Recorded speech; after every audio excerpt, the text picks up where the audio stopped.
The Quranly app. Subscription cheaper than Netflix, encouraging Quran reading, modern, engaging and fun. Download it today. Smile to Jannah.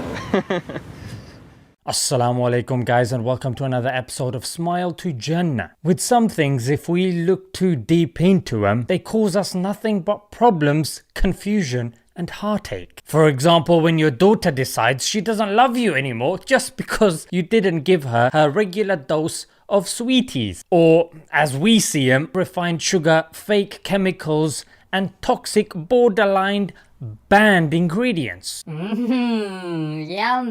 Or when you read too much into your mum saying that she's gonna kill you just because you've decided to quit school and become a YouTuber. Or when we hear human rights organizations say everyone is equal, until of course the whole Israel-Palestine conflict gets brought up and then you realize that statement is absolute garbage. Or when you see a person of color get stopped for carrying a Happy Meal for his daughter, who still doesn't love him, by the way, yeah? However, nature is different, yeah? The more we look into it, especially at a microscopic level, the more it fills us with awe-inspiring beauty and amazement. And that's where the glorious microscope comes in, yeah? Scientists and researchers need it so they can get a closer look at a cellular level and come up with cures and medicine. Others may need it to find that one functioning brain cell that still remains in their heads. Mr. Donald Trump.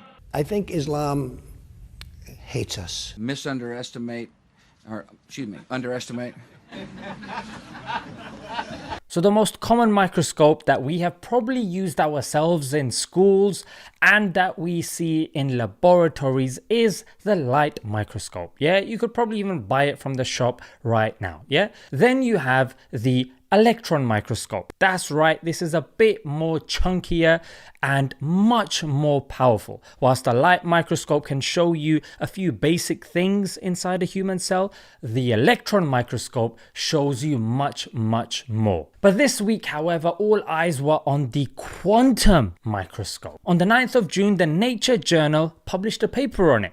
And the thing that stands out is that it can give up to 35 times more clarity, and that can in turn change our understanding of a lot of things. Although it's still in its early stages and requires a lot of development and improvement, it definitely goes to show how delicate and subject to change science actually is. I mean, if we look in the last couple of weeks, Einstein's theory of relativity has been questioned. Researchers have revived an animal after 24,000 years of it being frozen in permafrost. And Israel's obsession with arresting Palestinian children and then abusing them, a significant percent sexually. So to pin our beliefs in science, that's right, even in terms of morality, as you can see, it's subjective depending on who you're asking. If you're asking the UK and the US, of course, morality will be subjective in Israel's favor. But if we go back to the scientific thing,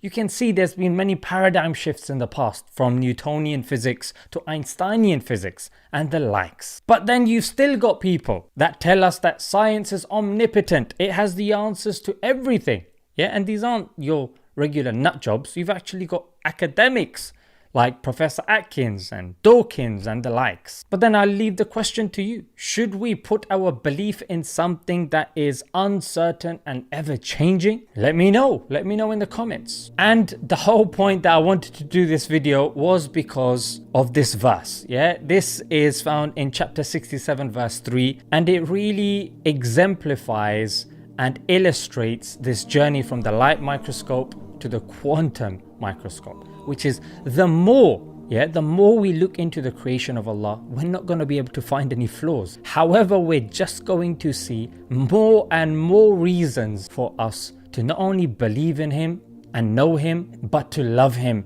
and thank Him and appreciate Him and increase our bond and love with Him. And the verse says, "You will not see any flaw in what the Lord of mercy creates. Look again. Can you see any flaw? Look again and again.